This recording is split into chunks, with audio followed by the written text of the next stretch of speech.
morning, guys. How y'all doing today? We're out here in this wonderful, wonderful state of Pennsylvania.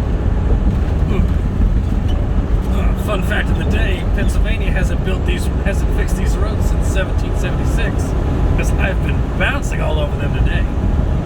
So, but yeah, guys, we're out here just dealing with all this snow and all this salt, and oh my goodness, I mean, I have no idea how I'm gonna drive through this. I can't even see the road. There's so much snow. So I'm just kidding, guys.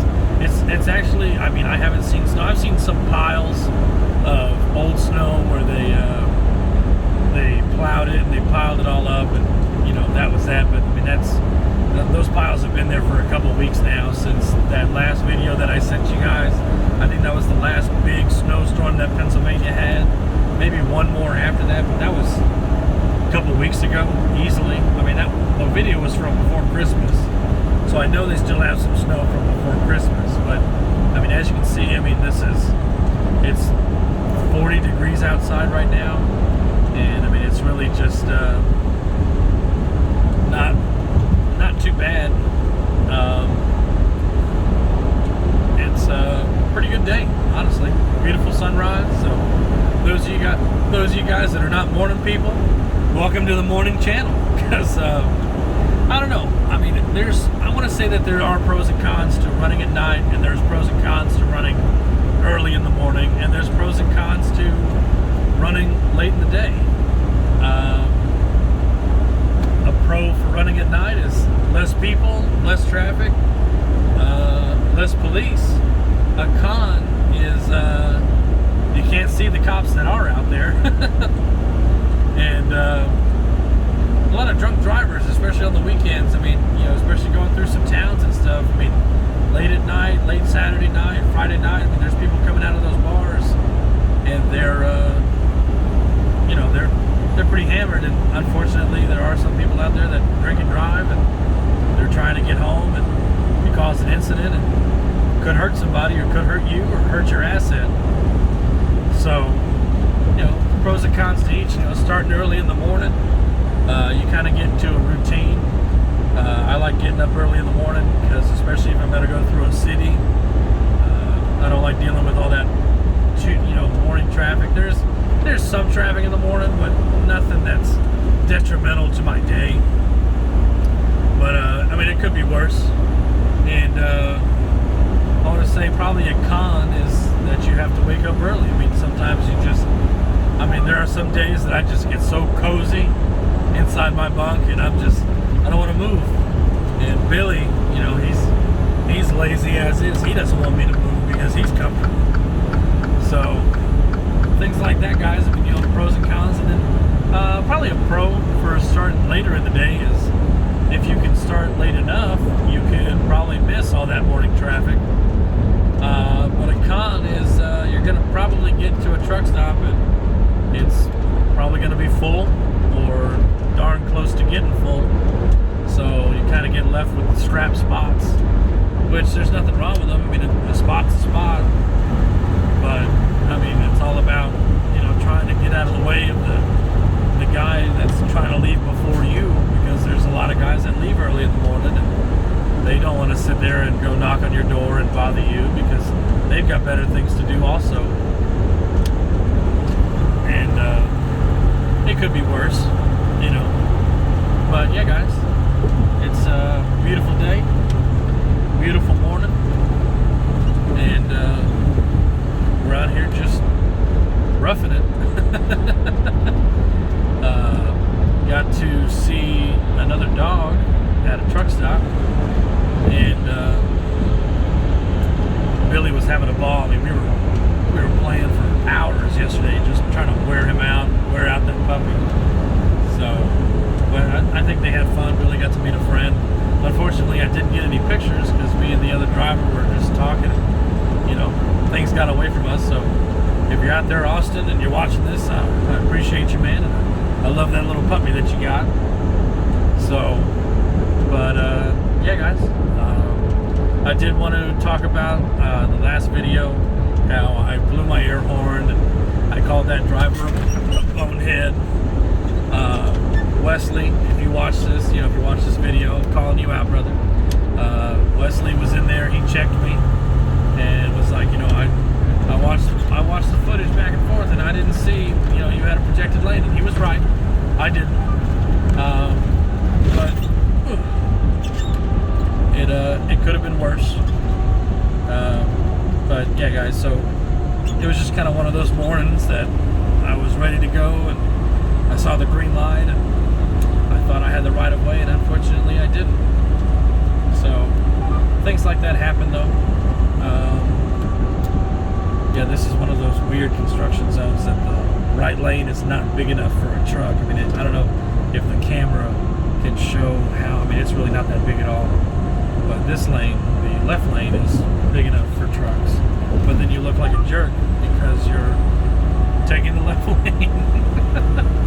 And then people have to pass on the right, which is just strange. But some people just don't understand that, you're too big. You can't fit without scraping up a trailer or scraping up the walls or hurting your assets. So, but yeah, guys, I mean, it's beautiful weather up here right now. I mean, it's a little foggy outside, but not really a whole lot. And but yeah, guys, I mean, there's a lot of the owner-operators that I know. They all go south for the winter, just like the birds.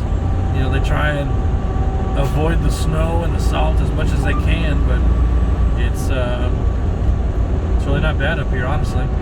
I got this load going 380 miles, and it pays almost $5 a mile. So I mean, there's still some freight up here, and I think the reason that the rates are so good is just because a lot of guys go south. Up here there's a lot of company drivers that kind of get forced to come up here, especially in the winter time. I've noticed a lot more company drivers from just different companies up here constantly. Just doing what they need to do, up here driving. But then in the summertime, I always see way more owner-operators up here than anything. I mean, these roads are just packed. So, but yeah, guys, I mean, it's really not too bad right now. I mean, so if any of you guys are down south that are trying to come up here, you can go ahead and stay south. It's okay. I'll handle the freight up here. Just some good rates up here, though. I saw a rate going from Minersville, Pennsylvania to Texas, and it was paying about $3,000. And I said, so that's not a bad rate. And it wasn't heavy. It was 7,000 pounds or something like that. Maybe a little more. It was like 15,000 pounds. But I mean, we're not heavy right now. We're only about 17,000 pounds, going 380 miles. So we'll see what happens. But yeah, guys, been rolling for a few hours now. Just been enjoying a nice, peaceful morning. I mean, I don't know if any of you guys ever partake. Maybe it's just me, but sometimes when I just get up in the morning and I just start driving, I'm just there with my own thoughts and my own personal thoughts, I guess. Own personal thoughts, feelings, concerns, questions. And I just sit there and I just enjoy talking to myself and seeing where my next plan is, see what my next goals are. And that's a huge part of it, guys, is when you become a truck driver, you become insane.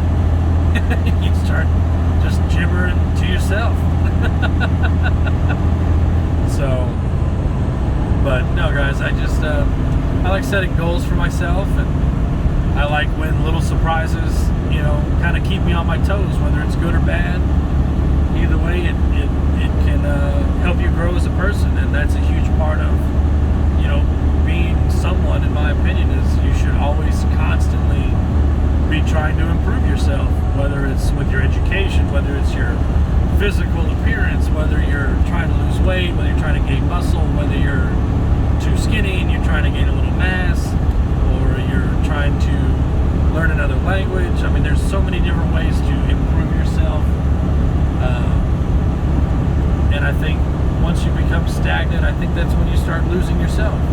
And you should just constantly be trying to improve yourself, and just always be trying to learn something new and do something neat, do something interesting, do something with your life. We all have that, that, you know, day in, day out kind of lifestyle. And I mean, just get out there, go get some fresh air, you know, go for a run, enjoy the sights, and just do something new. You know, there's nothing wrong with that. But I try and always just keep pushing myself, trying to reach new limits, trying to reach new goals, and you know, set yourself a weekly goal. You know, how much you want to make in a week, and see if you can hit it. You know, once you hit it, get yourself another goal, guys. That's a huge part of, you know, being somebody, is you know, just constantly reaching for the next level.